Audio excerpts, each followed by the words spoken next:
दुर्गा माता तेरी सदा ही जय हो। श्री दुर्गा गायत्री मंत्र।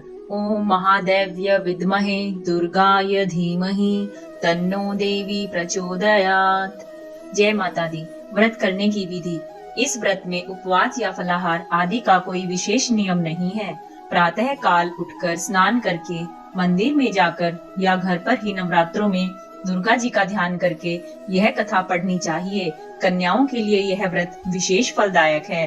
श्री जगदम्बा की कृपा से सब विघ्न दूर होते हैं। कथा के अंत में बारंबार दुर्गा माता तेरी सदा ही जय हो का उच्चारण करें। श्री दुर्गा नवरात्रे व्रत कथा। एक समय नारद जी ने संसार भ्रमण के लिए स्वर्ग लोक से मृत्यु लोक की यात्रा को प्रस्थान किया। जब मृत्यु लोक में पहुँचे तब वहाँ पर अनेक मनुष्यों को नाना प्रकार के कलेशों से दुखी देखा। किसी मनुष्य को पुत्र से दुखी देखा, किसी को धन के लिए रोते हुए देखा। जब सारा मृत्यु लोक घूम चुके तब उनके मन में यह विचार उत्पन्न हुआ कि श्री बृहस्पति जी के बहुत दिनों से दर्शन नहीं किए हैं, सो इनके दर्शन भी करते चले। ऐसा मन में विचार कर वे श्री बृहस्पति जी के स्थान पर पहुंच गए। श्री बृहस्पति जी ने श्री नारद जी के आगमन पर बड़ा हर्ष प्रकट किया और नारद जी से बोले, आप अपने आने का कारण मुझे बतलाइए। जिस विचार से आप आज मेरे स्थान पर पधारे हैं, निसंकोच मुझसे वर्णन कीजिए। तब नारद जी ने हाथ जोड़कर प्रार्थना की और कहा, महाराज, मैं इस बात को जानने के लिए आपके पास आया हूँ कि नवरात्रि के दिनों में व्रत करने से किस फल की प्राप्ति होती है। इस व्रत का महात्म्य मैं आपसे सुनना चाहता हूँ। तब बृहस्पति जी बोले, हे नारद, इस नवरात्रि व्रत कथा को मैंने ब्रह्मा जी से सुना था। यह नवरात्रि का व्रत चैत्र शुक्ल पक्ष प्रतिपदा से अष्टमी तक और आश्विन मास में भी आश्विन शुक्ल पक्ष प्रतिपदा से अष्टमी तक किया जाता है। यह नवरात्रि व्रत संसार की दुर्लभ से दुर्लभ वस्तु को पाने के लिए किया जाता है। जैसे पुत्र की इच्छा वाले को पुत्र, धन की इच्छुक को धन, विद्या चाहने वाले को विद्या, सुख चाहने वाले को सुख प्रदान करने वाला है। इस व्रत के करने से रोगी रोग से मुक्त हो जाता है। कारागार में बंद प्राणी कारागार से मुक्त हो जाता है। उसकी सारी विपत्तियां दूर हो जाती है और वह सुख पूर्वक जीवन व्यतीत करने लगता है। बंध्या स्त्री पुत्रवती हो जाती है। समस्त पापों को दूर करने वाले इस व्रत के करने से ऐसा कौन सा मनोरथ है जो सिद्ध नहीं हो सकता। जो मनुष्य इस अलभ्य मनुष्य देह को पाकर भी नवरात्रि व्रत नहीं करता है, वह माता और पिता से हीन हो जाता है, अर्थात उसके माता पिता मृत्यु को प्राप्त हो जाते हैं और वह अनेक दुखों को भोगता है। उसके शरीर में कुष्ठ हो जाता है और वह अंगहीन हो जाता है।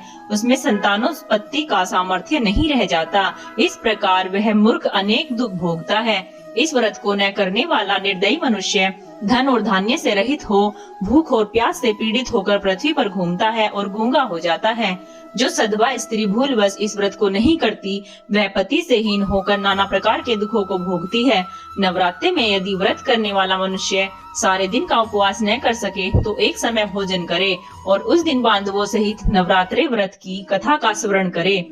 ब्रह्मा जी बोले, हे बृहस्पति, जिसने पहले इस महाव्रत को किया था उसका पवित्र मनोहर इतिहास मैं तुम्हें सुनाता हूँ, सावधान होकर सुनो। इस प्रकार ब्रह्मा जी का वचन सुनकर बृहस्पति जी बोले, हे ब्रह्मा जी, मनुष्यों का कल्याण करने वाले इस व्रत के इतिहास को कहो, मैं सावधान होकर सुन रहा हूँ। आप शरण आए हुए मुझ पर कृपा करो। ब्रह्मा जी बोले, पीठत नाम के मनोहर नगर में अनाथ नाम का एक ब्राह्मण रहता था। वह भगवती दुर्गा का भक्त था। उसके संपूर्ण सद्गुणों से युक्त, मानो ब्रह्मा की सबसे पहली रचना हो ऐसी यथार्थ गुण वाली सुमति नाम की एक अत्यंत सुंदर पुत्री पैदा हुई। वह कन्या सुमति अपने पिता के घर बालपन में अपनी सहेलियों के साथ क्रीड़ा करती हुई इस प्रकार बढ़ने लगी जैसे शुक्ल पक्ष में चंद्रकला बढ़ती है। उसके पिता प्रतिदिन जब दुर्गा जी की पूजा और होम किया करते थे, उस समय वह भी नियम से वहाँ उपस्थित होती थी। एक दिन वह सुमति अपनी सखियों के साथ खेलने गई और भगवती के पूजन में उपस्थित नहीं हुई। उसके पिता को पुत्री की ऐसी असावधानी देखकर बड़ा क्रोध आया और पुत्री से कहने लगा कि हे दुष्ट पुत्री, आज प्रमादवश तूने भगवती दुर्गा का पूजन नहीं किया। इस कारण मैं किसी कुष्ठी और दरिद्री के साथ तेरा विवाह करूंगा। इस प्रकार कुपित पिता का वचन सुनकर सुमति को बड़ा दुख हुआ। वह पिता से कहने लगी, हे पिताजी, मैं आपकी कन्या हूँ, मैं सब तरह से आपके अधीन हूँ। जैसी आपकी इच्छा हो वैसा ही करो। कुष्ठी अथवा दरिद्री किसी के साथ जैसी तुम्हारी इच्छा हो मेरा विवाह कर सकते हो, पर होगा वही जो मेरे भाग्य में लिखा है। मनुष्य न जाने कितने मनोरथों का चिंतन करता है, परंतु होता वही है जो भाग्य में विधाता ने लिखा है। जो मनुष्य जैसा कार्य करता है उसको फल भी वैसे कर्म के अनुसार मिलता है, क्योंकि कर्म करना मनुष्य के अधीन है पर उसका फल दैव के अधीन है। जैसे अग्नि में तृणादि पड़ने पर वह उसको अधिक प्रदीप्त कर देते हैं, उसी तरह अपनी कन्या के ऐसे निर्भयता से कहे हुए वचन सुनकर उस ब्राह्मण को अधिक क्रोध आया। तब उसने अपनी कन्या का विवाह कुष्टी के साथ कर दिया और अत्यंत क्रुद्ध होकर कहने लगा कि जाओ जाओ, जल्दी जाओ और अपने कर्म का फल भोगो, देखे केवल भाग्य के भरोसे रहकर क्या करती है। इस प्रकार से कहे हुए पिता के कटु वचनों को सुनकर वह मन में विचार करने लगी कि अहो मेरा बड़ा दुर्भाग्य है जिससे मेरे ऐसे पिता मिले।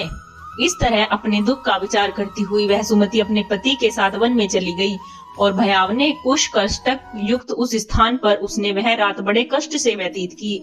उस गरीब बालिका की ऐसी दशा देखकर भगवती दुर्गा पूर्व जन्म के पुण्य के प्रभाव से प्रकट होकर सुमति से कहने लगी, हे दीन ब्राह्मणी, मैं तुझ पर प्रसन्न हूँ, तुम जो चाहो वर मांग सकती हो, मैं प्रसन्न होकर मनोवांछित फल को देने वाली हूँ। इस प्रकार भगवती दुर्गा का वचन सुनकर ब्राह्मणी कहने लगी कि आप कौन हैं जो मुझ पर प्रसन्न हुई हैं?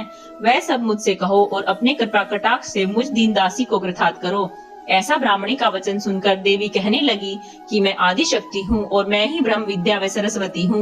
मैं प्रसन्न होने पर प्राणियों के दुख दूर कर उनको सुख प्रदान करती हूँ। हे ब्राह्मणी, मैं तुझ पर तेरे पूर्व जन्म के पुण्य के प्रभाव से प्रसन्न हूँ। मैं तुम्हारे पूर्व जन्म का वृतांत सुनाती हूँ।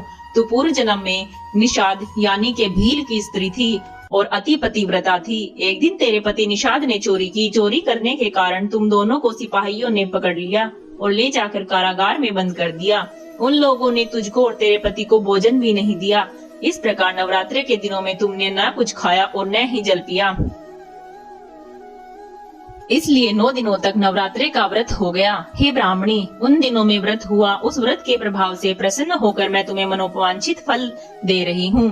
तुम्हारी जो इच्छा हो सो मांगो। इस प्रकार दुर्गा जी के कहे हुए वचनों को सुनकर ब्राह्मणी बोली, यदि आप मुझ पर प्रसन्न हैं तो हे माते, हे दुर्गे, मैं आपको प्रणाम करती हूँ। कृपया कर मेरे पति के कुष्ठ रोग को दूर करें। देवी कहने लगी कि उन दिनों को जो व्रत हुआ था उस व्रत के एक दिन का पुण्य अपने पति का कष्ट दूर होने के लिए मुझे अर्पण करो। उसके प्रभाव से तेरा पति कुष्ठ से रहित और सुवर्ण सदर्श कांति युक्त शरीर वाला हो जाएगा। ब्रह्मा जी बोले कि इस प्रकार देवी के वचन सुनकर वह ब्राह्मणी बहुत प्रसन्न हुई और पति को निरोग करने की इच्छा से ठीक है ऐसे बोली। तब उसके पति का शरीर भगवती दुर्गा की कृपा से कुष्ठ रहित होकर अति कांति युक्त हो गया, जिसकी कांति के सामने चंद्रमा की कांति भी क्षीण हो जाती थी। वह ब्राह्मणी पति की मनोहर देह को देखकर देवी को अति पराक्रम वाली समझकर स्तुति करने लगी कि हे दुर्गे, आप दुर्गति को दूर करने वाली हो, रोगी मनुष्य को निरोग करने वाली, प्रसन्न होने पर वांछित वस्तु को देने वाली, वह दुष्ट मनुष्य का नाश करने वाली हो। आप ही सारे जगत की माता और पिता हो। हे अम्बे, मुझ अपराध रहित अबला को मेरे पति ने कुष्ठी मनुष्य के साथ विवाह कर मुझे घर से निकाल दिया। उनके द्वारा निकाली हुई मैं पृथ्वी पर आरक्षित घूम रही हूँ। आपने मेरा इस आपत्ति रूपी समुद्र से उद्धार किया है। हे देवी, मैं आपको प्रणाम करती हूँ, मुझ दीन की रक्षा करो। ब्रह्मा जी बोले, हे बृहस्पति, इस प्रकार उस सुमति ने मन से देवी की बहुत स्तुति की। उसकी की हुई स्तुति सुनकर देवी को बहुत संतोष हुआ और वह ब्राह्मणी से बोली, हे ब्राह्मणी, तेरे उद्यालक नामक अति बुद्धिमान, कीर्तिवान, धनवान और जितेंद्रिय पुत्र शीघ्र ही होगा। ऐसा कहकर वह देवी उस ब्राह्मणी से फिर से कहने लगी कि हे ब्राह्मणी, और भी जो तेरी कुछ इच्छा है वो वांछित वस्तु मांग सकती हो। ऐसा भगवती दुर्गा का वचन सुन सुमति बोली, हे भगवती दुर्गे, अगर आप मेरे ऊपर प्रसन्न हैं तो कृपया करके मुझे नवरात्रि विधि बतलाइए।